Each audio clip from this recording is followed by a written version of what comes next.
resucitó, verdaderamente resucitó.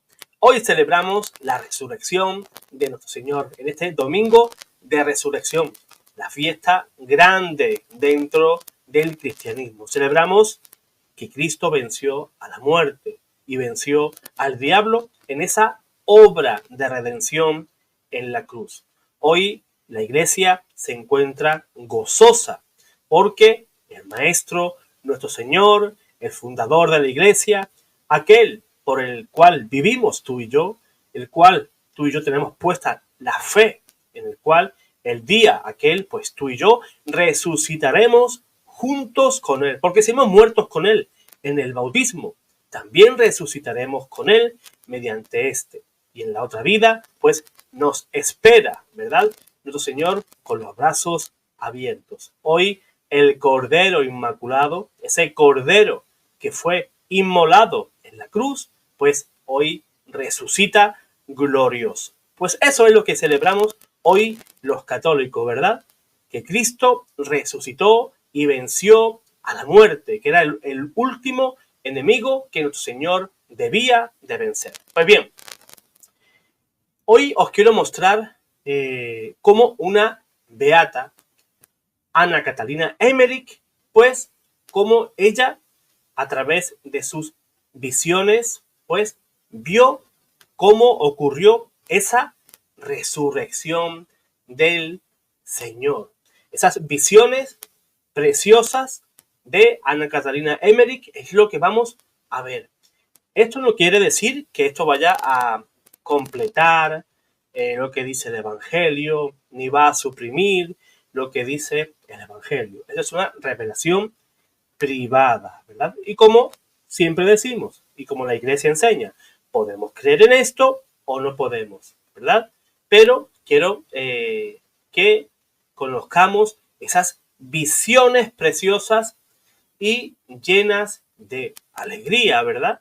La Iglesia gozosa, hoy que estamos todos los cristianos, pues queremos conocer más de esas visiones en lo que respecta a la resurrección de nuestro Señor. Pues bien, vamos a dar lectura a esas visiones de Ana Catalina Emmerich, la beata, ¿verdad? Vamos a ver cómo ella vio y se gozó de la resurrección de nuestro Señor. Dice así: cuando se acabó el sábado, Juan fue con las mujeres, las consoló, pero no podía contener sus propias lágrimas, por lo que se quedó con ellas solo un corto espacio de tiempo. Entonces Pedro y Santiago el menor fueron también a verlas, con el mismo propósito de confortarlas. Ellas prosiguieron con su pena después de que ellos se fueron. Vi el alma de nuestro Señor entre dos ángeles ataviados de guerreros. Era luminosa, resplandeciente como el sol del mediodía. La vi atravesar la piedra y unirse con el sagrado cuerpo. Vi moverse sus miembros, y el cuerpo del Señor, unido con su alma y con su divinidad, salir de su mortaja brillante de luz. En ese mismo instante, me pareció que una forma monstruosa, con cola de serpiente y una cola de dragón, salía de la tierra debajo de la peña y que se levantaba contra Jesús. Creo que también tenía una cabeza humana. Vi que en la mano del resucitado ondeaba un estandarte. Jesús pisó la cabeza del dragón y pegó 3 golpes en la cola con el palo de su bandera. Desapareció primero el cuerpo, después la cabeza del dragón, y quedó solo la cabeza humana. Yo había visto muchas veces esta misma visión antes de la resurrección, y una serpiente igual a la que estaba emboscada en la concepción de Jesús. Me recordó también la serpiente del paraíso, pero esta todavía era más horrorosa. Creo que era una alegoría de la profecía. El hijo de la mujer romperá la cabeza de la serpiente. Y me pareció un símbolo de la victoria sobre la muerte, pues cuando nuestro Señor aplastó la cabeza del dragón, ya no vi el sepulcro. Jesús, resplandeciente, se elevó por medio de la peña. La tierra tembló. Uno de los ángeles guerreros se precipitó del cielo al sepulcro como un rayo. Apartó la piedra que cubría la entrada y se sentó sobre ella. Los soldados cayeron como muertos y permanecieron en el suelo sin dar señales de vida. Casio, viendo la luz brillar en el sepulcro, se acercó, tocó los lienzos vacíos y se fue con la intención de anunciar a Pilato lo sucedido. Sin embargo, aguardó un poco porque había sentido el terremoto y había visto al ángel apartar la piedra a un lado y el sepulcro vacío, mas no había visto a Jesús. Mientras la Santísima Virgen oraba interiormente, llena de un ardiente deseo de ver a Jesús, un ángel vino a decirle que fuera a la pequeña puerta de Nicodemo, porque nuestro Señor estaba cerca. El corazón de María se inundó de gozo, se envolvió en su manto y se fue, dejando allí a las santas mujeres, sin decir nada a nadie. Le vi encaminarse deprisa hacia la pequeña puerta de la ciudad por donde había entrado con sus compañeras al volver del sepulcro. Caminaba con pasos apresurados, cuando la vi detenerse de pronto en un sitio solitario. Miró a lo alto de la muralla de la ciudad y el alma de nuestro Señor, resplandeciente, bajó hasta su madre, acompañada de una multitud de almas y patriarcas. Jesús, volviéndose hacia ellos, dijo: He aquí a María, he aquí mi madre. Pareció darle un beso y luego desapareció. En el mismo instante en que un ángel entraba en el sepulcro y la tierra temblaba, vi a nuestro Señor resucitado apareciéndose a su madre en el Calvario. Estaba hermoso y radiante. Su vestido, que parecía una copa, flotaba tras él. Era de un blanco azulado, como el humo visto a la luz del sol. Sus heridas resplandecían y se podían ver a través de los agujeros de sus manos. Rayos luminosos salían de las puntas de sus dedos. Las almas de los patriarcas se inclinaron ante la madre de Jesús. El Salvador mostró sus heridas a su madre, que se posternó para besar sus pies, mas él la levantó y desapareció. Se veían luces de antorchas a lo lejos, cerca del sepulcro, y el horizonte se esclarecía hacia el oriente, encima de Jerusalén. La Santa Virgen cayó de rodillas y besó el lugar donde había aparecido su hijo. Debían ser las 9 de la noche. Sus rodillas y sus pies quedaron marcados sobre la piedra.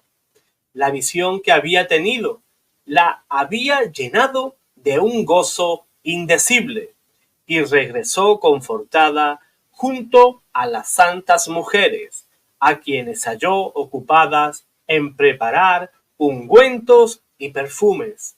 No les dijo lo que había visto, pero sus fuerzas se habían renovado. Consoló a los demás y las fortaleció en su fe. La Santa Virgen se unió a la preparación de los bálsamos que las santas mujeres habían empezado a elaborar en su ausencia. La intención de ellas era ir al sepulcro antes del amanecer del día siguiente y verter esos perfumes en el cuerpo de nuestro Señor. Estaban las mujeres cerca de la pequeña puerta de Nicodemo cuando nuestro Señor resucitó, pero no vieron nada de los prodigios que habían acontecido en el sepulcro. Tampoco sabían que habían puesto allí una guardia, porque no habían ido la víspera a causa del sábado.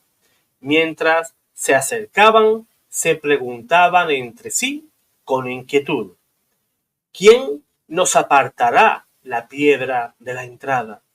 Querían echar agua de nardo y aceite aromatizado con flores sobre el cuerpo de Jesús.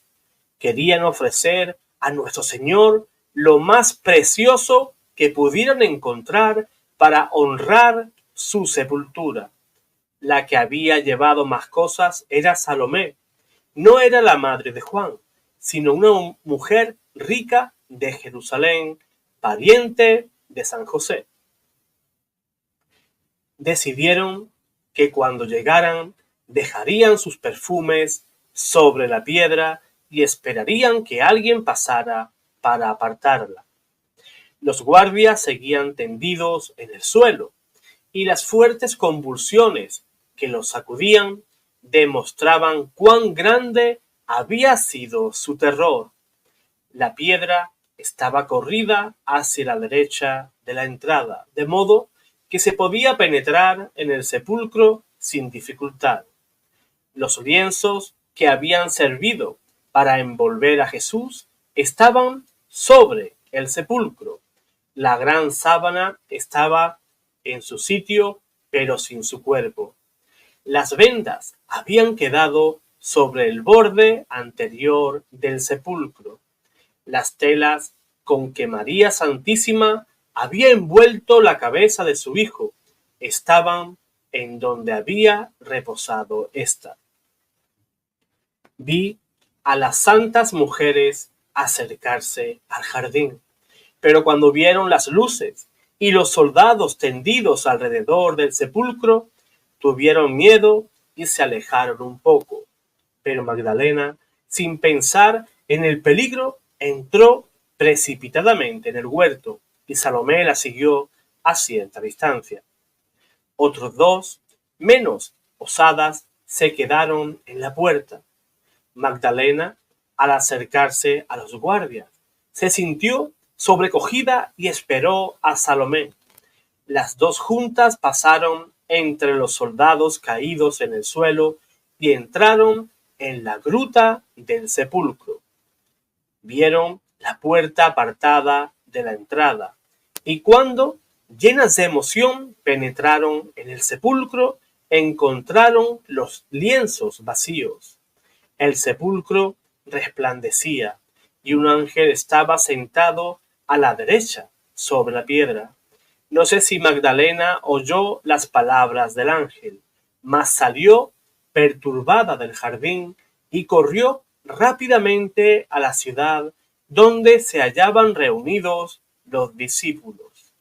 No sé tampoco si el ángel habló a María Salomé, que había quedado en la entrada del sepulcro, pero la vi salir también muy deprisa del jardín, detrás de Magdalena, y reunirse con las otras dos mujeres, anunciándoles lo que había visto. Se llenaron de sobresalto y de alegría al mismo tiempo, y no se atrevieron a entrar. Casio, que había esperado un rato, pensando quizás que podía ver a Jesús, fue a contárselo todo a Pilatos. Al salir se encontró con las santas mujeres, les contó lo que había visto y las exhortó a que fueran a asegurarse por sus propios ojos. Ellas se animaron y entraron en el huerto. A la entrada del sepulcro vieron a dos ángeles vestidos de blanco. Se asustaron y se cubrieron los ojos con las manos y se postraron en el suelo. Pero uno de los ángeles les dijo que no tuvieran miedo y que no se buscara allí al crucificado, porque había resucitado y estaba vivo. Les mostró el sudario vacío y les mandó decir a los discípulos lo que habían visto y oído, añadiendo que Jesús les predecería en Galilea y que recordaran sus palabras. El Hijo del Hombre será entregado en manos de los pecadores que lo crucificarán, pero él resucitará al tercer día. Entonces los ángeles desaparecieron. Las santas mujeres, temblando, pero llenas de gozo, se volvieron hacia la ciudad. Estaban sobrecogidas y emocionadas. No se apresuraban, sino que se paraban de vez en cuando para mirar a ver si veían a nuestro Señor o si volvía Magdalena. Mientras tanto, Magdalena había llegado al cenáculo, estaba fuera de sí y llamó a la puerta con fuerza. Algunos discípulos estaban todavía acostados. Pedro y Juan le abrieron. Magdalena les dijo desde fuera: se han llevado el cuerpo del Señor y no sabemos a dónde lo han llevado. Después de estas palabras, se volvió corriendo al huerto. Pedro y Juan entraron alarmados en la casa y dijeron algunas palabras a los otros discípulos. Después la siguieron corriendo, Juan más deprisa que Pedro. Magdalena entró en el jardín y se dirigió al sepulcro. Llevaba trastornada por su dolor y sus carreras, cubierta de rocío con el manto caído y sus hombros descubiertos, al igual que sus largos cabellos. Como estaba sola, no se atrevió a bajar a la gruta y se detuvo un instante en la entrada. Se arrodilló para mirar adentro del sepulcro y al echar hacia atrás sus cabellos que caían por su cara, vio dos ángeles vestidos de blanco sentados a ambos extremos del sepulcro. Oyó la voz de uno de ellos que decía: «Mujer, ¿por qué lloras?». Ella gritó en medio de su dolor, pues no repetía más que una cosa y no tenía más que un pensamiento al saber que el cuerpo de Jesús no estaba allí. «Se han llevado a mi Señor y no sé dónde lo han puesto». Después de estas palabras, se puso a buscar frenéticamente aquí y allá, pareciéndole que iba a encontrar al Salvador. Presintiendo confusamente que iba a encontrarlo y que estaba cerca de ella, ni la aparición de los ángeles podía distraerla de este pensamiento.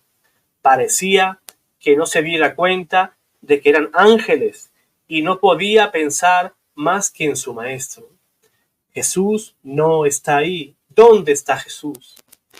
La vi moverse de un lado a otro como el que ha perdido la razón. El cabello le caía sobre ambos lados, sobre la cara.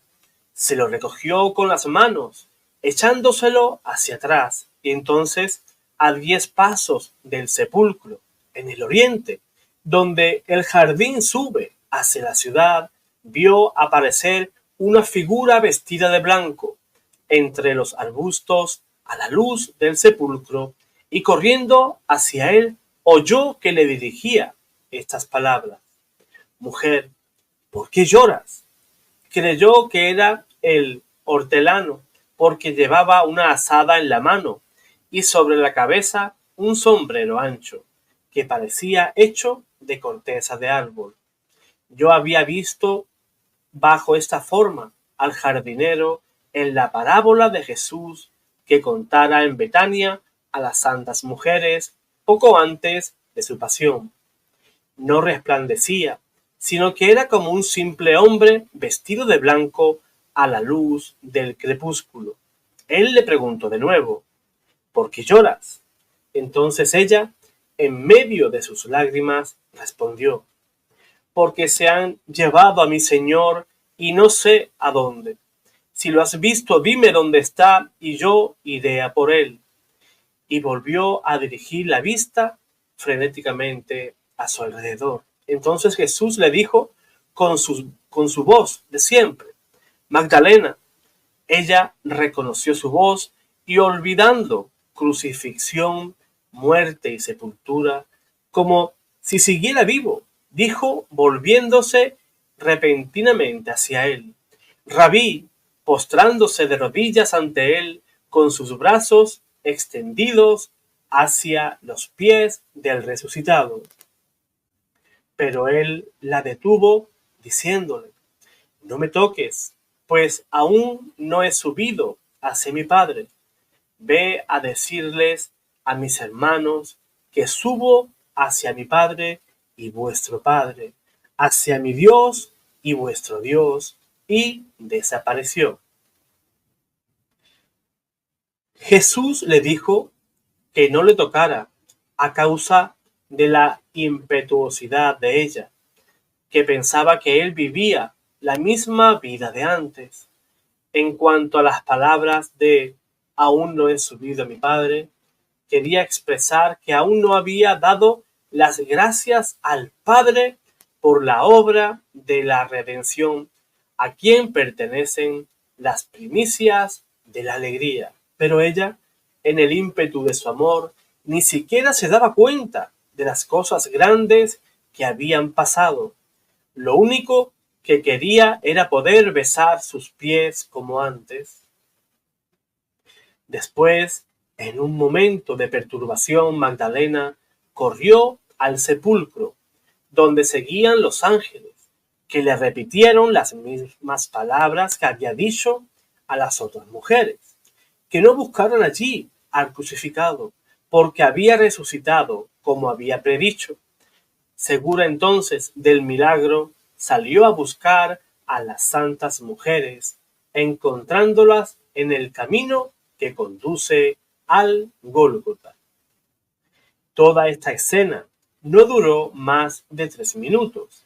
Eran las 2:30 cuando nuestro Señor se había aparecido a Magdalena, y Juan y Pedro llegaban al jardín justo cuando ella acababa de irse. Juan entró el primero, deteniéndose a la entrada del sepulcro. Miró por la piedra apartada y vio que estaba vacío. Después llegó Pedro y entró en la gruta, donde vio los lienzos doblados. Juan le siguió e inmediatamente creyó que había resucitado, y ambos comprendieron claramente todas las palabras que les había dicho. Pedro escondió los lienzos bajo su manto y volvieron corriendo. Los ángeles seguían allí, pero creo que Pedro no los vio. Juan dijo más tarde a los discípulos de Emaús que había visto desde fuera a un ángel. En ese momento, los guardias revivieron, se levantaron y recogieron sus picas y faroles. Estaban aterrorizados. Yo los vi correr hasta llegar a las puertas de la ciudad. Mientras tanto, Magdalena contó a las santas mujeres que había visto a nuestro Señor y lo que los ángeles le habían dicho. Luego se volvió a Jerusalén, y las mujeres del jardín, creyendo que allí encontrarían a los 2 apóstoles.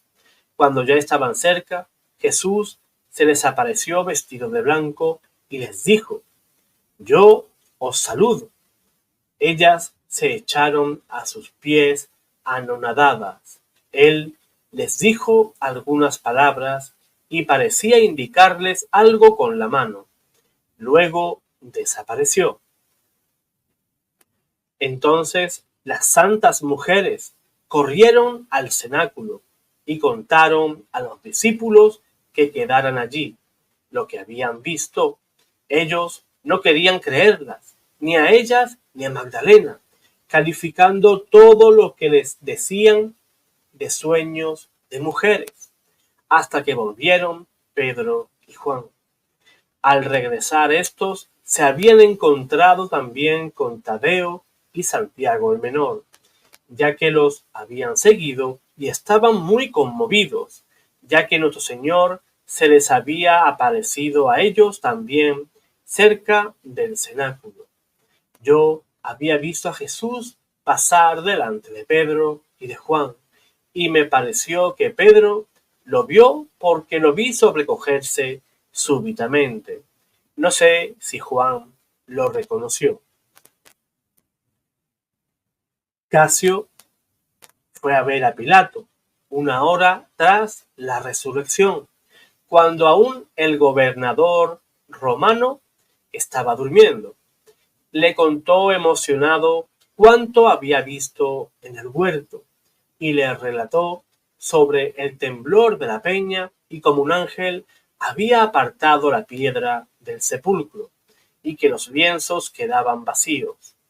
Le dijo que Jesús de Nazaret era efectivamente el Mesías, el Hijo de Dios, y que verdaderamente había resucitado. Pilato escuchó todo el relato con terror escondido y sin querer demostrarlo, dijo a Casio: esos son supersticiones. Has cometido una necedad acercándote tanto al sepulcro del Galileo. Sus dioses se han apoderado de ti y te han hecho ver cosas, todas esas visiones fantásticas que ahora me cuentas. Te aconsejo que no digas nada de esto a los sacerdotes, porque ellos podrían perjudicarte. Hizo como si creyera que los discípulos hubieran robado y escondido el cuerpo de Jesús, mientras los guardias se habían dormido borrachos y que contaban esas supercherías para no declarar y reconocer su negligencia. Cuando Pilato hubo dicho todo esto y Casio se fue, él corrió a ofrecer sacrificios a sus dioses. Los 4 soldados que habían estado custodiando el sepulcro llegaron a continuación y relataron a Pilato lo mismo que Casio, pero él, no queriendo escucharles más, los envió a Caifás. Los demás soldados estaban ya en el templo, donde se habían reunido muchos ancianos y judíos, ante los que narraban lo que había ocurrido.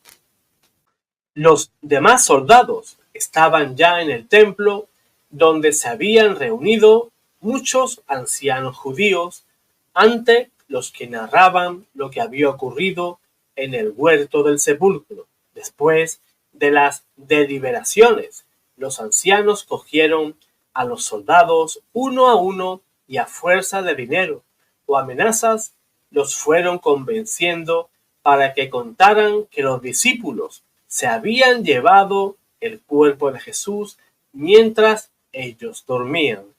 Los soldados dijeron que sus compañeros habían ido a casa de Pilato a contarles lo mismo y que le iban a contradecir, pero los fariseos les prometieron que lo amañarían todo con el gobernador. En esto llegaron los soldados que habían ido a casa de Pilato y se negaron a rectificar lo que le habían contado a éste. Se había ido corriendo el rumor de que José de Arimatea se había librado milagrosamente de la prisión.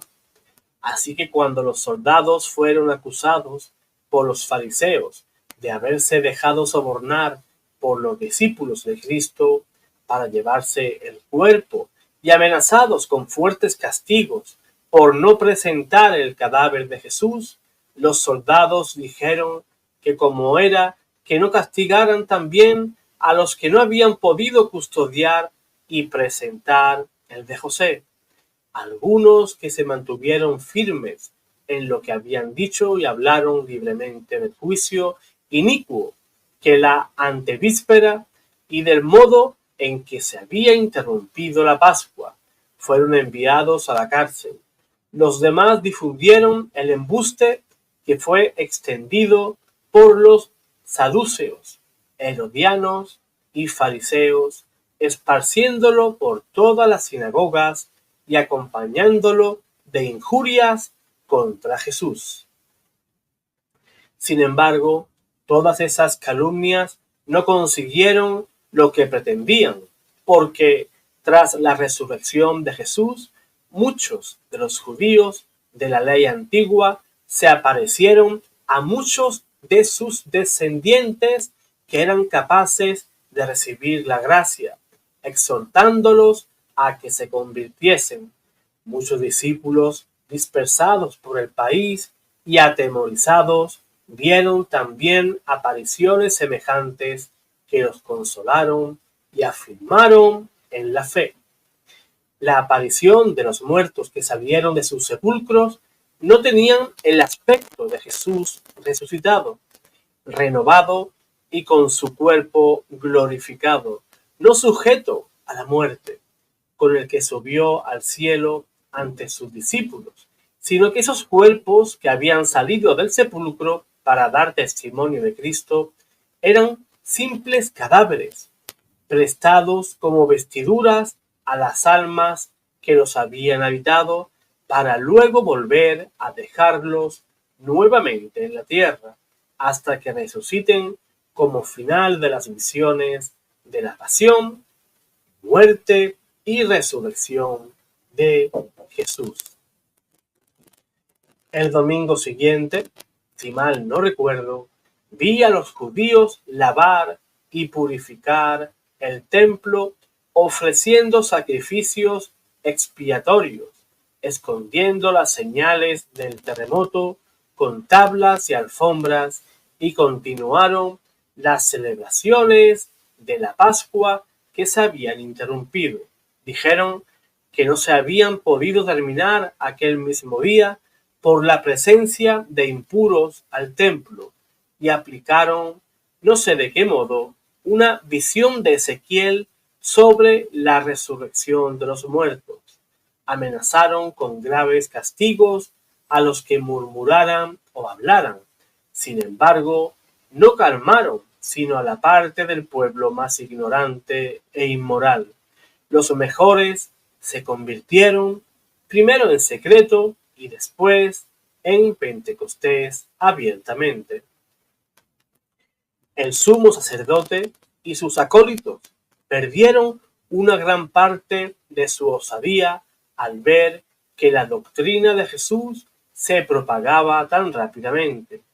En el tiempo del diaconado de San Esteban, Ofel y la parte oriental de Sion no podían contener la comunidad cristiana y fueron ocupando el espacio que se extiende desde la ciudad hasta Betania. Vi a Anás como poseído por el demonio y al final fue confinado para no volver a ser visto nunca más públicamente. La locura de Caifás era menos evidente exteriormente. En cambio, era tal la violencia de la rabia secreta que lo devoraba que acabó perturbado en su raciocinio. El jueves, después de la Pascua, vi a Pilato hacer buscar a su mujer inútilmente por la ciudad. Estaba escondida en casa de Lázaro, en Jerusalén. No podían adivinarlo, pues ninguna mujer habitaba en aquella casa. Esteban, que era primo de San Pablo, le llevaba comida y le contaba lo que sucedía en la ciudad. También vi a Simón el Cireneo, el día después de la Pascua. Fue a ver a los apóstoles y les pidió ser instruido y bautizado por ellos. Casio dejó la milicia y se juntó con los discípulos. Fue uno de los primeros que recibieron el bautismo después de Pentecostés, junto con otros soldados convertidos al pie de la cruz. Pues esta es la visión completa de Ana Catalina Emmerich. Unas visiones que muchos de nosotros pues tenemos como válida, ¿no? Si recuerdan la película de Mel Gibson, la pasión de Cristo, muchas de esas escenas que vemos en esa película, pues están recogidas de las visiones de esta beata y mística. Así que esa película, en gran parte, se la debemos también a esta beata, ¿verdad? Y que nosotros los católicos, pues, apreciamos esas visiones, pues, también coincide con los evangelios. No hay nada que contradiga las Sagradas Escrituras, ni tampoco ningún punto del depósito de la fe, ¿verdad? Nada que contradiga el magisterio de la Iglesia Católica. Preciosas esas imágenes, ¿verdad?, que evocan este relato, porque fíjense cómo muestra que María la Virgen, la mamá de Jesús, sí pudo ver a su hijo. Ese momento debió de ser único. Incluso dice que Jesús, pues, se despidió de ella dándole un beso. Fíjense qué hijo, y fíjense también qué madre. El mejor hijo que podía tener una madre y la mejor madre que pudiera tener un hijo, ¿verdad? El nuevo Adán y la nueva Eva. Ellos dos hicieron todo, todo. Tengo que dar gracias a Dios porque estoy con un catarro enorme. No sé ni cómo he podido hacer este video. Le doy gracias a Dios por ello. Discúlpenme un momento. Porque con la garganta seca había momentos en que parecía que no podía seguir este video. Le doy gracias al Señor resucitado y ascendido al cielo por haberme permitido hacer este video para su gloria. Bendito y alabado sea Jesús. Dios te guarde, Dios te bendiga.